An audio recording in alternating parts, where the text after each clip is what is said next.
Hello guys, welcome to my YouTube channel investment Jasvin. जैसे कि आपको पता है कि हम हर वीक में जो बेस्ट चार्ट होते हैं, हम उसके ऊपर में वीडियो बनाते हैं कि इस वीक में कौन से चार्ट हमको वॉच लिस्ट में डालने हैं या कैसा परफॉर्म करेगा। हम उसको टेक्निकल एनालिसिस के माध्यम से और जो फंडामेंटली अच्छे हैं उसके माध्यम से हम यहाँ पे समझाते हैं कि नेक्स्ट वीक में कौन सा स्टॉक चल सकता है। तो आपको पता है कि पिछले वीक में हमने जो जो स्टॉक दिए थे उसका क्या परफॉर्मेंस रहा, पहले तो वो देखेंगे। फिर उसके बाद में इस वीक में नेक्स्ट वीक के लिए कौन से चार्ट अच्छे दिख रहे हैं उसको देखेंगे। ठीक है, तो पहले आ जाते हैं हमारे स्क्रीन पे। ये लास्ट वीक की ये वाली लिस्ट थी। ठीक है, तो एक एक करके हम पहले देख लेते हैं उसका परफॉर्मेंस। तो सबसे पहले हम आ जाते हैं हार्डवेयर हाईटेक फिल्म्स। इसमें हमने इस लेवल पे दिया था और हमने कहा था कि अगर इस लेवल पे मिलता है कौन सा 555 से लेके 5300 तक के अगर रेंज में मिलता है तो आप इसको देख सकते हो। मतलब इसका जो ब्रेकआउट का एक रीटेस्ट हो जाएगा। तो उस अकॉर्डिंग अगर देखेंगे तो ये उस लेवल पे आ भी गया था और वहां से अभी थोड़ा सा ऊपर भी है। ठीक है, तो चार्ट अभी इंटैक्ट है, कैसे परफॉर्म करता है नेक्स्ट वीक में और देखेंगे। अभी तो नेक्स्ट वीक का थोड़ा सा मतलब जिस हिसाब से कल नैस्डैक या अमेरिकन मार्केट में जिस हिसाब से फॉल आई है उसके लिए तो ये थोड़ा सा मतलब सारे स्टॉक तो शायद हो सकते हैं कि एक बार नीचे खुले और अगर निफ्टी का 23,000 का लेवल ब्रेक होता है तो फिर और थोड़ी दिक्कत आएगी। ठीक है, तो लेकिन फिर भी हम तो चार्ट के साथ में इंटैक्ट रहेंगे। चार्ट जैसा बोलेगा हम उस हिसाब से आप अपने डिसीजंस ले सकते हो। ठीक है, मेरी कोई भी बाय और सेल की रिकमेंडेशन नहीं है। डिस्क्लेमर देना चाहता हूँ कि कोई भी स्टॉक मेरे पोर्टफोलियो में हो सकता है। तो ये मेरे तरफ से एक डिस्क्लेमर है, लेकिन आप अपना डिसीजन अपने वित्तीय सलाहकार से पूछ के ही ले। ठीक है, लेकिन हम इस पे क्यों कि आपको जो वॉच लिस्ट में डालना है और जिसके हिसाब से चार्ट अगर जो परफॉर्म करेगा उस हिसाब से आपको डिसीजन लेना है। तो गारवेयर हाईटेक एक चार्ट था जो हमने दिया था। टाटा मोटर्स ये भी इस लेवल पे दिया था, लगभग लगभग 399 के आसपास में था उस समय पे। अभी भी वही पड़ा हुआ है, कुछ नहीं किया, लेकिन चार्ट अभी इंटैक्ट है। ठीक है, जेएसडब्ल्यू एनर्जी ये भी थोड़ा सा ऊपर से नीचे आया लेकिन अभी भी चार्ट इंटैक्ट है। जो रेजिस्टेंस पार इसने किया था उसी के ऊपर में है अभी भी। उषा मार्टिन ये 3-4% ऊपर निकल चुका है। ठीक है ना। ये जो अगर मैं देखता हूँ इसको, एक लाइन ड्रॉ करता हूँ इसमें, देखिए आप, ये अभी भी 3-4% जिस लेवल पे दिया था, यहाँ पे दिया था, वहां से कहाँ चले गया ये, लगभग लगभग 3-4% ऊपर चले गया था। ठीक है, लेकिन वहीं से अभी रिटर्न कैसे हुआ है, देखिए वो जो ऊपर की लाइन जो है, ये वाली लाइन, अभी वहां से ये अभी वहां पे फिर से रेजिस्टेंस उसने लिया है। तो देखिएगा अगले वीक में कैसे परफॉर्म करता है। अगर इसका बेस्ट बाय अगर इसको करना है तो 490 के आसपास अगर आता है, 490 से लेके 475, तो इस पे आप एक चांस ले सकते हो। लेकिन उसके बाद में बुलिश कैंडल अगर बने तो ही आप इसमें जो भी पोजीशन है आप अपने अकॉर्डिंग बना सकते हैं।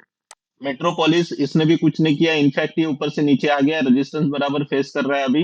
है ना, ब्रेकआउट हुआ नहीं है, कंप्लीट ब्रेकआउट नहीं हुआ है। एक लग रहा था कि यहाँ से इस ट्रेंड लाइन जो ये डाउनवर्ड स्लोपिंग का जो ट्रेंड लाइन एरिया है उसको पार किया था, लेकिन जो स्ट्रेट वाली जो लाइन है अभी भी उसको पार करना बाकी है। जब ये कंप्लीट इसके ऊपर में सस्टेन करेगा, लेवल है 562, इसके ऊपर में सस्टेन करेगा तभी ट्रेड बनेगा इस पे। ठीक है, तो अगर ये देखेंगे तो जो पिछले वीक में मैंने जो भी चार्ट दिए थे उसमें ज्यादा कुछ मूवमेंट आया नहीं है, है ना। लेकिन एक चार्ट है जिसमें अच्छा खासा मूवमेंट आ गया। ये है थंगामेल ज्वेलर्स लिमिटेड। मैंने कहा था फंडामेंटली अच्छा स्टॉक है और साथ में ये हाईएस्ट एवर क्वार्टरली प्रॉफिट पे बैठा हुआ है अभी। है ना, हमने यहाँ पे डिस्कस किया था 4191 के आसपास में, और मैंने कहा था कि अगर ये इसके ऊपर में सस्टेंस करता है 4340 के, 4400 के ऊपर में अगर जैसे ही निकलता है तो ये अच्छा मुंह दे सकता है। लेकिन इतना अच्छा मुंह देगा ये मेरे को भी नहीं पता था। इसने काफी कम से कम 25% की रैली वहां से दे दिया है। 20 से 25% की रैली इसने दे दिया अगर। ठीक है, तो ये देखिए आप कितना अच्छा मूवमेंट आ गया है। तो अभी क्या इस लेवल पे बाय करना सही है? नहीं, ये निकल चुका है। लेकिन मैं ये पता ये ब्रेकआउट के पहले ही दिया था, क्योंकि मैंने इसका फंडामेंटल जब चेक किया था तो ये हाईएस्ट एवर क्वार्टरली प्रॉफिट, और ये जहां टाइटर नहीं चल रहा था उसके एवज में आप देखो कि ये अच्छा चल रहा था, तो इसलिए मुझे कहीं ना कहीं लगा था कि ये निकल जाएगा। लेकिन अच्छा खासा निकला। 1 जून को हमने इस पे पोजीशन भी बनाई थी और मैंने एग्जिट भी मार दिया, 20% लेके एग्जिट भी मार दिया। तो ठीक है, अच्छा ट्रेड मिला इस पे, बाकी किसी में भी मेरी पोजीशन नहीं बनी थी। ठीक है। तो अभी ये हो गया पिछले मंथ का परफॉर्मेंस कि किस हिसाब से परफॉर्म किया है। अभी हम देखते हैं। अम्म, इस वीक में हमने जो चार्ट निकाले हैं, बहुत मेहनत लगा है, कम से कम कितने चार्ट देखने के बाद ही कम से कम 5-6 चार्ट ही मिले हैं। ठीक है, उसमें भी अच्छे ही स्टॉक लेके आए हो, लेकिन एक स्टॉक जो है वो मैं रिकमेंड नहीं करूंगा, लेकिन फिर भी लिस्ट में रखा है एज पर उसका चार्ट पैटर्न। ठीक है, डिस्कस करूंगा मैं। अभी एक एक करके हम देखते हैं। देखिए, ये अलगी इक्विपमेंट है। ये हमने यहाँ पे जो रेजिस्टेंस जोन है, तो इसका इसको चार्ट को थोड़ा सा जूम आउट कर देता हूँ। पूरा अगर इस चार्ट पैटर्न को देखोगे तो यहाँ से कंटिन्यूअसली, अगर इसकी प्रीवियस हिस्ट्री देखते हैं आप, तो देखिए ये यहाँ पे रेजिस्टेंस था, फिर पार किया इसने, फिर उसके बाद में ये सपोर्ट जोन का काम कर रहा था हर बार, फिर ये ब्रेकडाउन आया, फिर ब्रेकडाउन आने के बाद ऊपर गया, वहां पे जो इसका प्रीवियस रेजिस्टेंस जोन था वहां पे इसने फिर से एक बार सपोर्ट लिया, है ना। ये सॉरी, रेजिस्टेंस रेजिस्टेंस लिया, उसके बाद फिर डाउन साइड आया। डाउन साइड कहाँ तक आया, जहां इसका पहला उसने सपोर्ट लिया था। उसके बाद में देखिए अभी जो पिछला वाला रेजिस्टेंस है ना, उसमें फिर से उसने इस लेवल पे आने के बाद में उसने फिर से एक रेजिस्टेंस फेस किया। अब उसके बाद में एक बार ब्रेक किया, ऊपर तक गया, लेकिन फिर नीचे आया, लेकिन ब्रेक नहीं हुआ है कंप्लीटली। ठीक है, लेकिन अभी अगर देखा जाए इस वीक की क्लोजिंग, तो प्रॉपर ब्रेकआउट हो गया है। तो हम इस पे ये देख सकते हैं कि प्रॉपर ब्रेकआउट हो गया है। ठीक है, तो ये देखिए अभी इस पे ये दिख रहा है कि ये प्रॉपर अच्छे से ब्रेकआउट, तो आप इसको वॉच लिस्ट में रखिए, किस हिसाब से मंडे को ओपन होता है और किस हिसाब से परफॉर्म करता है वो देख सकते हैं। अच्छी कंपनी है। ठीक है, नेक्स्ट कंपनी है श्याम मेटालिक्स। ठीक है, श्याम मेटालिक्स अगर देखेंगे तो इसने इसका जो 4 अगस्त 2025, अरे भाई लगभग लगभग 8-10 महीने का ये लगभग हाई पार करने की कगार पे है अभी। ठीक है ना। तो आप इसको भी देख सकते हैं। इसका भी मैंने जो फंडामेंटल एनालिसिस अभी किया है कि मतलब क्या पैसा कमा रही है, कितना क्यों इस पे हाई पे पहुंच गया है। तो ये अभी लगभग लगभग क्वार्टरली हाईएस्ट एवर प्रॉफिट पे कंपनी बैठी हुई है। तो इस हिसाब से अगर देखेंगे तो ये इसका अच्छा खासा ब्रेकआउट अभी आया है। लेकिन मैं वही बोलता हूँ कि इसको फिलहाल के लिए कैसे इस वीक में ये ओपन होता है, किस हिसाब से ये परफॉर्म कर रहा है, उस हिसाब से ही अपनी सोच समझ कर एक बार फंडामेंटल एनालिसिस, आपको जब कन्विक्शन आए तभी जाके पोजीशन बनाइएगा। तो श्याम मेटालिक्स आप अपने वॉच लिस्ट में डाल सकते हैं। ठीक है, नेक्स्ट है मैक्स हेल्थ केयर। ये मेरा फेवरेट स्टॉक है। ठीक है, अभी देखिए ये मैक्स हेल्थ केयर में क्या हुआ, तो अभी देखते हैं ये मैक्स हेल्थ केयर पे क्या हुआ। देखिए जो जब लास्ट 6 अप्रैल 2026 का इसने लो मारा था, उसके बाद में ये अपने किस हाई पे गया है, ये जो प्रीवियस इसका हाई था, रिसेंट स्विंग जो था वहां तक ही जाके फिर से वहां पे पलट गया ये। जो सुपर ट्रेंड का उसने रेजिस्टेंस फेस करके फिर नीचे आ गया, लेकिन कहाँ तक आया, देखिए ये जो बुलिश कैंडल बनी है ना, कैंडल स्टिक पैटर्न में, ये बहुत बढ़िया कैंडल है। ये वाली जो कैंडल बनी है ना, बहुत बढ़िया। और जिस लेवल पे बनी है उस लेवल पे इसका इंपॉर्टेंस सबसे ज्यादा बढ़ जाता है। ठीक है, तो इसको आप ट्रैक करिए।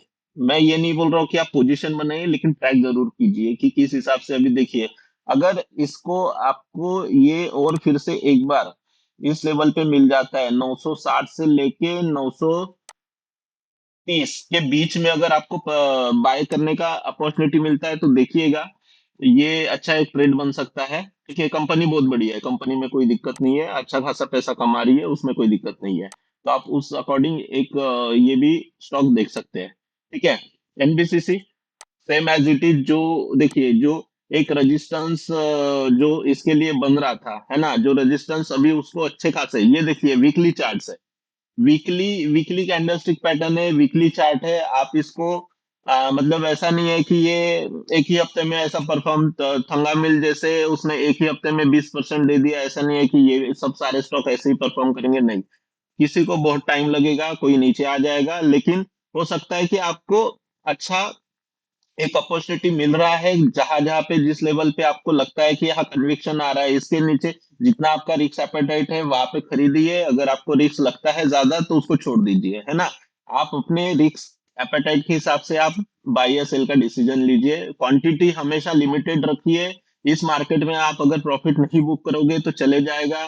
कोई भी स्टॉक कंटिन्यूअस ऊपर नहीं जाएगा, ऊपर नीचे करके ही चलेगा। और मार्केट फिलहाल खराब चल रहा है, ठीक है। पिछले 2 साल से जिसने भी प्रॉफिट बुक नहीं किया है उसका पैसा नहीं बना है, जिसने प्रॉफिट बुक करते चल रहा है उसका पैसा बन रहा है, ठीक है। तो आप उस हिसाब से इसको एनबीसीसी को देख लीजिए, कंपनी अच्छी है ना। ये जो प्रीवियस रेजिस्टेंस जोन जोन था जो यहाँ पे इसने मतलब पार किया है अभी, ये वाला रेजिस्टेंस जोन को। और ऊपर से ये जो सुपर ट्रेंड है ना, ये ऐसा वाला सुपर ट्रेंड नहीं है, इसको बड़े मुश्किल से लगाया है, ठीक है। इसकी सेटिंग अगर देखा जाए तो इसकी लॉन्ग टर्म सेटिंग है 7 और 3 पे सेटिंग करके रखा हो, ताकि इसमें जो ऊपर नीचे वाला जो विकअप्स आते हैं ना वो मतलब लिमिटेड हो जाए, है ना।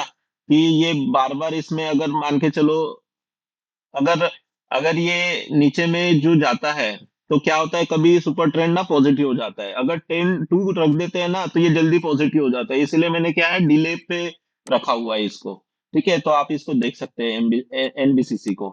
KIMS diagnostic, Krishna institute medical science limited, KIMS करके इसको जाना जाता है। ये भी देखिए हाईएस्ट एवर प्रॉफिट पे नहीं, हाईएस्ट एवर प्रॉफिट नहीं है, लेकिन ये अभी अपना जो प्रीवियस रेजिस्टेंस जोन था उसके ऊपर में निकलने की कोशिश कर रहा है, निकला नहीं है अभी भी। हो सकता है कि मंडे को ये भी नीचे खुले उसके हिसाब से। ये देखिए इसका जो 28 जुलाई 2025 का जो हाई था ये अभी उसके आसपास फिर से आ गया है ना। तो ये स्टॉक भी आप अपने रडार पे रख सकते हैं। जैसे मैंने पहले जो ठंगा मिल जैसे बोला था कि ये पार करने के बाद पोजीशन बनाए, इसमें भी सेम चीजें करना है।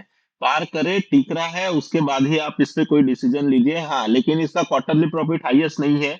अभी अगर देखेंगे तो इसका थोड़ा सा प्रॉफिट कम हो चुका है, लेकिन ये क्या बोलते हैं, हॉस्पिटल वाली कंपनी है तो इनके प्रॉफिट आपको पता है कि हॉस्पिटल वाले अच्छा खासा स्टॉक्स चल रहे हैं, सारे हॉस्पिटल वाले स्टॉक अच्छे परफॉर्म कर रहे हैं। तो आप इसको भी अपने वॉच लिस्ट में रख सकते हैं, ठीक है। तो बाकी तो ठीक है, सारे चीजें फंडामेंटली अच्छे हैं सभी कंपनियों के जो मैं दे रहा हूँ। लेकिन ओला इलेक्ट्रिक का वैसा नहीं है, ये तो भाई लॉस मेकिंग कंपनी है। लेकिन मैंने इसको क्यों रखा है, मैंने इसको प्योरली चार्ट पैटर्न के बेस पे ही रखा है, ऐसा नहीं है। इस पे तो मैं ये बोलना चाहूंगा कि भाई चार्ट कितना भी अच्छा हो, एक बार इसको बता देता हूँ कि इससे थोड़ा सा मतलब देखिए, चार्ट अच्छा बन रहा है। Inverted head and shoulder pattern जो है, बुलिश एक पैटर्न है, उसका ब्रेकआउट इसने अच्छे से किया है विथ वॉल्यूम। अगर आप लास्ट 3 वीक का वॉल्यूम देखोगे ना, हाई मतलब इंक्रीज ही हो रहा है। तो इसमें अच्छी खासी पोजीशन बनाई जा रही है। लेकिन वो ही है कि आप अपने रिस्क के हिसाब से देखिए, इस पे जरूर स्टॉप लॉस लगाइएगा। अगर आप इसमें पोजीशन लॉन्ग टर्म के लिए बनाते हो या शॉर्ट टर्म के लिए, लेकिन विदाउट स्टॉप लॉस इसमें ट्रेड मत कीजिएगा, है ना। तो आप अपना डिसीजन खुद ले। लेकिन चार्ट अच्छा है, ये रेजिस्टेंस के ऊपर में निकल गया है और चार्ट अच्छा है इसका। हिमाद्री स्पेशलिटी केमिकल्स, इसका ये बढ़िया कंपनी है। एक अभी देखिए इसने कब का 2024 23 सितंबर 2024 का हाई के आसपास आ चुका है।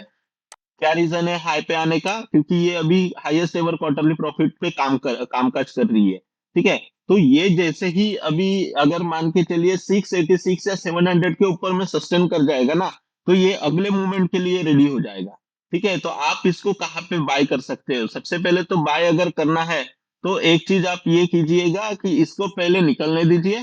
फिर उसके बाद रीटेस्ट अगर होता है, रीटेस्ट होता है या इसी के आसपास में आधी क्वांटिटी डाल के आप बाद में अगर ऊपर निकलता है तो बाद में आधी क्वांटिटी ऐड कर सकते हो। लेकिन स्टॉक अच्छा है, आप इसके फाइनेंशियल एक बार चेक कीजिए और उसके हिसाब से डिसीजन लीजिए। तो ये इस वीक में ये हमारे चार्ट थे जो मुझे अच्छे लग रहे हैं कि वो आगे में जाके परफॉर्म अच्छे कर सकते हैं। तो आप इस चार्ट्स को देख सकते हैं, ठीक है। तो मिलेंगे नेक्स्ट वीक में, देखेंगे कि क्या क्या फिर इस वीक में हमारा जो भी हमने चार्ट दिए कैसा परफॉर्मेंस है, किस हिसाब से चले। फिर उसके बाद में अगले वीक में कौन से चार्ट हमको दिखेंगे। तो फिर मिलेंगे नेक्स्ट वीडियो में, तब तक के लिए गुड बाय, थैंक यू।